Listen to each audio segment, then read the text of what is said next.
Back here on the show to discuss a little bit more from the weekend on Saturday, not Sunday, because I think this game, arguably, like I said before the break, could arguably have been one of the best games of the entire weekend, in my opinion, because the game took part in Cincinnati with a ton of playoff implications on the line for both Denver and the Bengals, but in the end, it was an overtime victory for the Bengals, 30-24, meaning that everything is still yet to be decided and will be decided in Week 18 of the NFL. But it was a game that the Bengals needed to win for that reason, just to stay alive in contention for the last playoff spot in the AFC.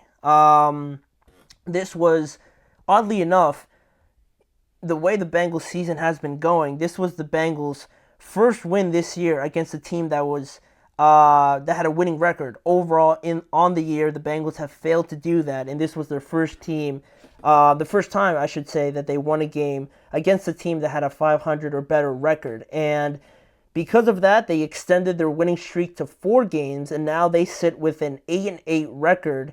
And on the other side, Denver loses its second straight game, and now they sit with a 9-7 record and still hold on to that last playoff spot as things stand today. At this moment, the Broncos still would be the number 7 seed in the playoffs if this was the last week of the NFL, but it's not. So, heading into next week, there's a lot to play for that we're going to get to, but more on this game. I think like most of Cincinnati's season has gone, it was a stellar performance by the offense yet again that got them in a spot to win this game versus not only, a very competitive Broncos team that really gave them a run for their money, but one of the best defenses, obviously, in the NFL with Surtain and how often they get to the quarterback. They did all of that in this game, but, the Bengals' will and the fact that they have Joe Burrow playing at a different level really made the difference in this game. And I actually have it up here to show you guys, what I'm talking about if you were unaware of how well Joe Burrow played in this game, because it was truly remarkable to see just how Joe Burrow continues to put on these performances, continues to drag the Cincinnati Bengals to a spot where they at least have the opportunity to be in these games. And, you just see it up there, 412 yards, 3 touchdowns, 39 of 49 in a game where he was sensational yet again. And all 3 of his touchdowns also went to Tee Higgins, who also had a great game with 11 receptions and 131 yards. Not just to say that Pat Surtain was following Jamar Chase around all game, which he probably was. But, Jamar still had a decent game as well. He had over 100 yards and 9 receptions as well. But Tee Higgins had all 3 touchdowns and over 130 yards and 11 receptions as well. But it all really stems from Joe Burrow, and as you guys can see on your screen, his MVP-worthy season continues. He's not going to get it, I don't think, because of the record and everything like that. Maybe if he makes the playoffs, it would be a little bit more in his favor, but I think where things stand right now and where Josh Allen is right now, it is his award, I believe, at this moment in time. But the thing Joe Burrow and this offense has been able to do, really in the second half of the year, it's been remarkable. And if they were anywhere near where their potential could be, Joe would probably be the favorite right now for MVP. But, things stand where they stand, and, he is just doing everything he can to really drag the Bengals to a spot where they at least have the opportunity to make the playoffs. Now, they're going to need a lot of help, but anybody trying to blame Joe Burrow for, crucial turnovers or anything like that, just imagine where this Bengals team would be if he wasn't their quarterback. They would probably be somewhere where the Browns are right now. I truly believe all of that. So, as much as he has thrown some costly turnovers and things like that, it fails in comparison to where they would be if he wasn't even their quarterback, right? They would be nowhere near where they are right now, even with the opportunity to make it into the playoffs. They would be nowhere near it. So, Joe Burrow, I think, definitely should be talked about it in a little bit more positive light. I think people are just taking it for granted for him just throwing for over 400 yards each game and 3 touchdowns. It's not normal, and he's definitely doing everything he needs to will his team to the playoffs. But in this game, it was a slow starting game, with Denver winning early in the game 3-0, and they held that for most of the first half until Tee Higgins finally found the end zone with about a minute and 49 seconds left, and now the Bengals lead it 3-7. And also, not only did they get the touchdown, but they added a field goal as well. That was actually to start the second half. Excuse me. So they added a field goal, so now they lead 3-7, 3-10, excuse me, to start the second half. And then after that, Denver finally got on the board with their first touchdown on an impressive 12-play, 6-minute drive that finished with a great throw, first of all, by Bo Nix and a great catch by Courtland Sutton to make it 10-10. So now, a little bit, you're starting to feel things start to pick up a bit. It's still 10-10, but finally, at least the Broncos showed a little bit of life there. And then we got a touchdown by each of the teams over the next 2 drives, including a Marvin Mims, I think I want to say 50-plus yard touchdown. I'm not quite sure. I do have it up here. It was a Marvin Mims, 51-yard touchdown to, just go back and forth with the Bengals. It's 17-17 now. But the next 2 drives, after each team exchanged a touchdown in the previous 2 drives, the next 2 drives were a turnover by each of these teams. Tee Higgins fumbled, in which was a crucial moment. In the moment he fumbled, everybody probably thought that, the Bengals probably were playing themselves out of this game. But it wasn't until the very next drive, after they recovered it, that Bo Nix threw a even more surprising interception, I would say, right? He tried to squeeze it into a tight window to Courtland Sutton, but the Bengals picked it off. And they capitalized on that interception with a touchdown with about a minute 29 left in the fourth quarter, and the Bengals leading 17-24 now. But to Denver's credit, they didn't go away. Their young rookie quarterback did not blink,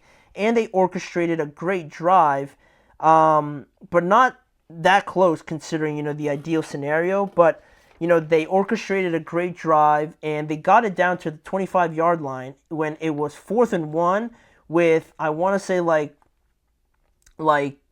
8 seconds left in the game. It's 4th and 1, how much time you have left, and, the all the intricacies of getting back to the line, snapping it and things like that. In about 8 seconds, there's not a lot really you're working with. And it's not like you're 10 yards out either. You're still 25 yards away. But the craziest throw that Bo Nix probably has made all year, and the craziest catch by Marvin Mims, resulted in a game-tying touchdown for the Denver Broncos. An insane catch, great throw again, like I said before, to make the game 24-24 going into overtime. And Cincinnati got the ball first, so initially you're thinking Joe Burrow gets the ball, they're going to win this game. But they punted right away, and then Denver had the opportunity. All they needed really was to just kind of hold on to the ball, because even a tie in this game, for how unlikely it might be, it would have still qualified the Broncos to make the playoffs. So really, it could have just kind of played a little bit of keep away and, still tied the game, which would have been weird, but they still would have made the playoffs. But they weren't able to execute that really, and they punted the ball back to the Cincinnati Bengals after that. So now it's really anybody's game. The next point essentially wins the game. And the Bengals got into a spot where they were in field goal range, so they went out there to try the field goal with Cade York. But in the most Cincinnati Bengals kind of way, they missed the field goal. It dinked off the top left upright of the field goal, and now everybody is just kind of in shock. I'm thinking there's no way he just missed his field goal. The Bengals are going to eliminate themselves on a thing that we've seen already probably twice or a couple times, right, by this team. But it was Denver again that weren't able to capitalize on that opportunity, right? They forced the Bengals to punt. they really didn't do much. They got the ball back after that missed field goal, and they couldn't do anything again.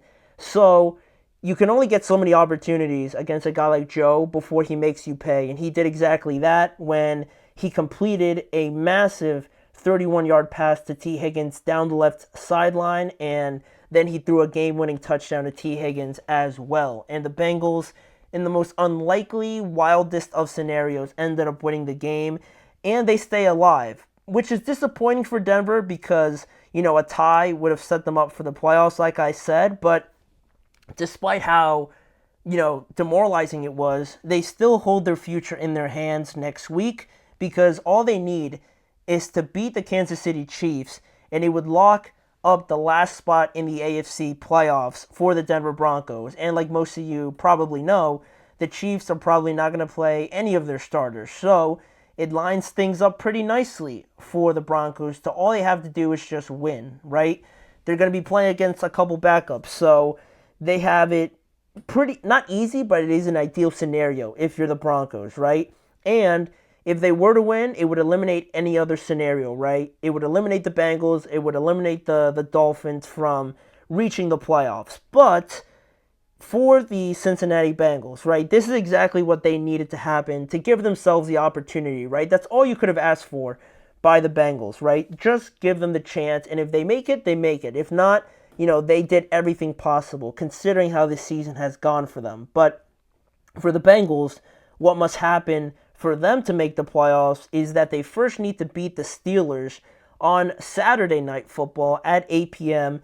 They need to win that game because once they win that game, they need to wait for the Broncos to lose to the Kansas City Chiefs and their backups, and also they need to wait for the Dolphins to also lose against the Jets, who are playing as bad as anybody right now in the NFL. That's what needs to happen for the Bengals to make the playoffs. They need to beat the Steelers. If they don't beat the Steelers, nothing really matters for them. They'd already be eliminated. But if they do win, they need Denver and Miami to lose on Sunday. So a lot to play for. The Dolphins also need to win and need to wait for the Broncos and Cincinnati to lose as well. So a lot still to play for that one spot. There's a lot riding over the weekend. But, Joe Burrow, if he hasn't already proven it, he's going to do everything possible to make sure that the Bengals have all in line for them to make the playoffs. So he's probably going to have another big game on Saturday, and then we're just probably going to have to wait until Sunday, most likely. But we'll see where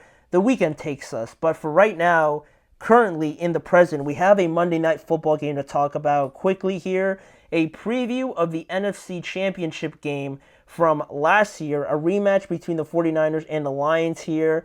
We'll talk about what it means for each team and the predictions and everything like that coming up right after this.